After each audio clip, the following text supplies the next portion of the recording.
အားလုံးပဲမင်္ဂလာပါကျွန်တော်ဒီနေ့ Fujitsu တစ်စိတ် mini PC လေးကိုကျွန်တော်တို့ဘယ်လိုမျိုးဖွင့်ရလဲဆိုတာစမ်းကြည့်မယ်အထက်မှာဘာ component တွေရှိလဲဆိုတာလည်းကျွန်တော်တို့ကလေ့လာကြအောင်ဆိုတော့ဒီမှာကြည့်မယ်ဆိုရင်အပေါ်ဘက်က tick ကလေးအောက်က tick ကလေးနှစ်ခုရှိရပေါ့နော်ဆိုတော့အဲ့ကောင်လေးကိုအဲ့လိုမျိုးလေးဖိပြီးတော့ကျွန်တော်ဖွင့်ရပါမယ်လို့အဖုံးလေးကိုအရင်ဖွင့်လိုက်တာပေါ့နော်ဆိုတော့အပေါ်ဖုံးအောက်ဖုံးကိုကျွန်တော်အရင်ဖွင့်ရပါမယ်ဆိုတော့ဒီကောင်လေးကိုဒီဘက်လှည့်ပြီးတော့ဒီလိုမျိုးလေးဖိပြီးတော့တွန်းပေးလိုက်ရုံပဲအဲ့ဒါလိုဖိလိုက်ရုံပဲတွန်းပေးလိုက်ရုံပဲပေါ့နော် push လေးလုပ်လိုက်ရုံပဲ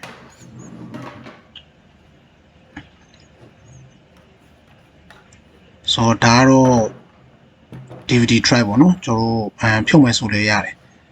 ဆိုတော့တွန်းပြီးတော့ဖြုတ်လိုက်ရုံပဲပေါ့နော်ဆိုတော့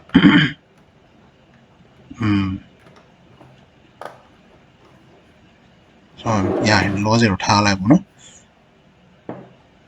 ဒါကတော့ဒီဘက်အဖုံးဖွင့်မယ်ဆိုဒီလိုမျိုးလှန်ဖွင့်ဖို့လုပ်နိုင်မယ်ဆိုတော့လောလောဆယ်တော့ over ကဥစ္စာပြီးဖွင့်မယ်ဆိုတော့ဒီကောင်ဒီဘက်မှာဖွင့်မယ်ဆိုတော့ကျွန်တော်ဒီနှစ်ခုလေးကိုလက်ကလေးနဲ့မှားလိုက်ရုံပဲဆိုတော့အဲ့လိုမှားလိုက်ပြီဆိုတော့ကျွန်တော်အထဲမှာရှိရဲ့component လေးတွေကိုစပြီးတော့မြင်ရလိမ့်မယ်ဆိုတော့ဒီလိုလေးလှန်လိုက်ရုံပဲပေါ့နော်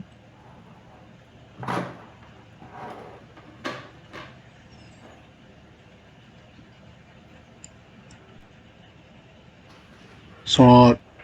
ကျွန်တော်ဒီဘက်မှာဆိုလို့ရှိရင်ဘက်လေးမှာဒါ hard drive ပေါ့နော် hard disk လေးကိုကျွန်တော်ချိန်မဲ့ဆိုရှင်လည်းချိန်လို့ရတယ်ဆိုတော့အဲ့လိုမျိုးလေးဆွဲဖြုတ်ပြီးတော့ကျွန်တော်ချိန်လိုက်အောင် okay hard disk ရှိပြီ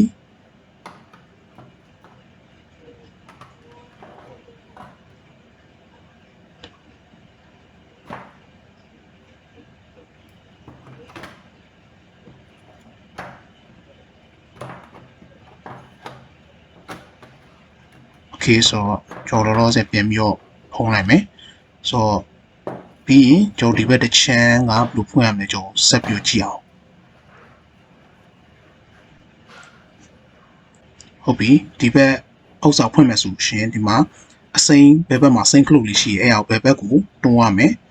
ညာဘက်ကအစိမ်းဘက်လေးကကျတော့ညာဘက်ကိုဆွဲခွာအောင်ပဲပေါ့နော်ဆိုတော့ဒီလိုခွာပါမယ်လောလောဆယ်တော့ညံ့နေပေါ့နော်ဆိုတော့ကျွန်တော်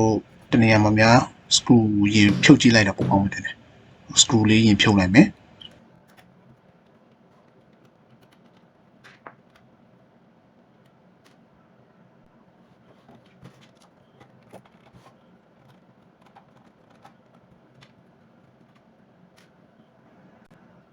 ဟုတ်တယ်ဒီလိုပဲဆွဲခွာမှာနေရာမကောက်ပြီးရပြီဒါ RAM စိုက်ထားတဲ့နေရာပဲကျွန်တော် RAM extension တိုးမယ်ဆိုလည်းတိုးလို့ရတယ်ပေါ့နော်ဆိုတော့ဒါပဲဆိုတော့လောလောဆယ်ပြန်ပိတ်ထားလိုက်မယ်တော်တော်ကြက်တာဗျ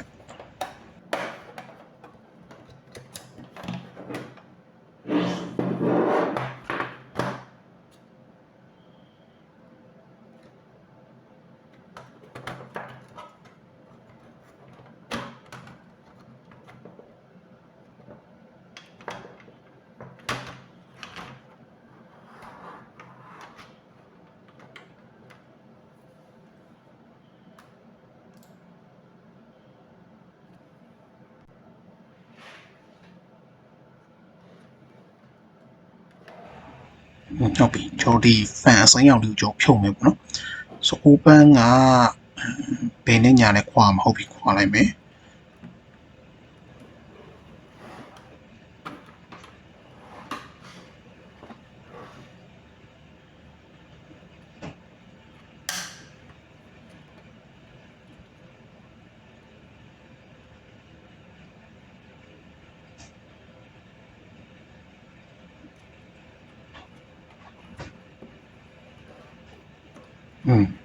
ဟုတ်ပြီ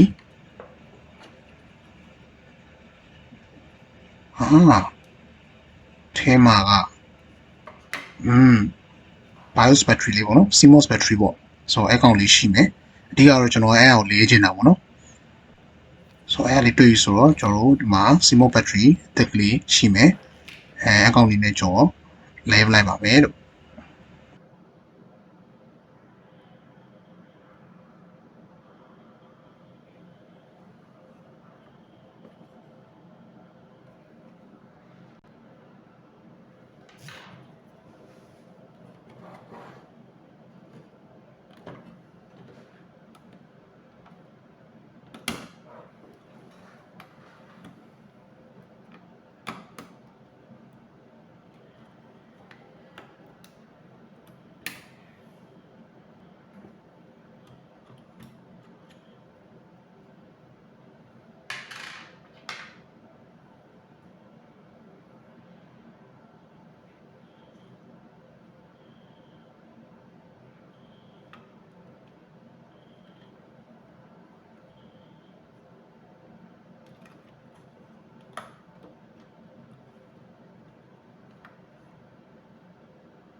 ဟုတ်ပြီ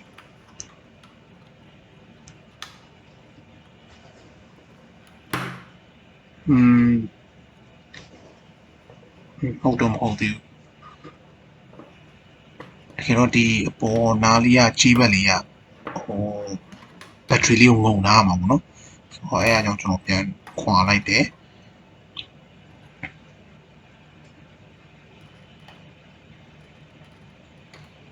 ဆိုတော့ခုနကတွန်းထည့်လိုက်တာအထက်ကိုရောက်သွားလို့ပေါ့နော်ဆိုတော့တကယ်တော့အဲ့ကြီးဖက်လေးကဘက်ထရီအပေါ်ငုံနေရမှာ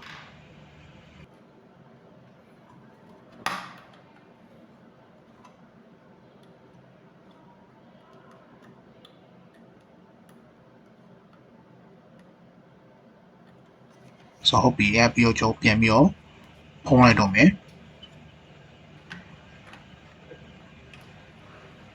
ဆိုတော့သူ့အန်လေးနဲ့သူ့ပဲပေါ့နော်တော့ဝင်သွားပါလိမ့်မယ်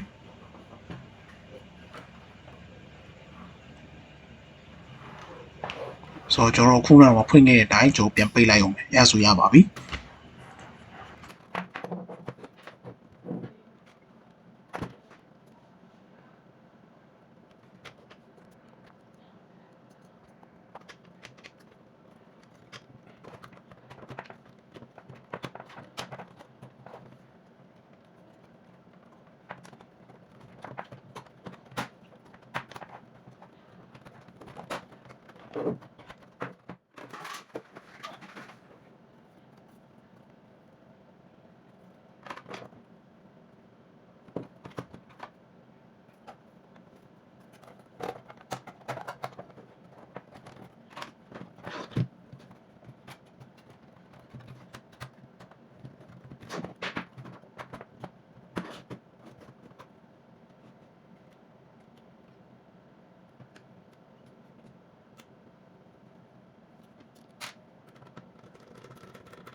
ဟုတ်ကဲ့ဒါကတော့ကျွန်တော်Fujitsu Mini PC လေးကိုဖွင့်ပြီးတော့အထက်မှာပါရှိလဲကြည့်ကြည့်ရပါဘောနော်ဆိုတော့အားလုံးကျေးဇူးတင်ပါတယ်လို့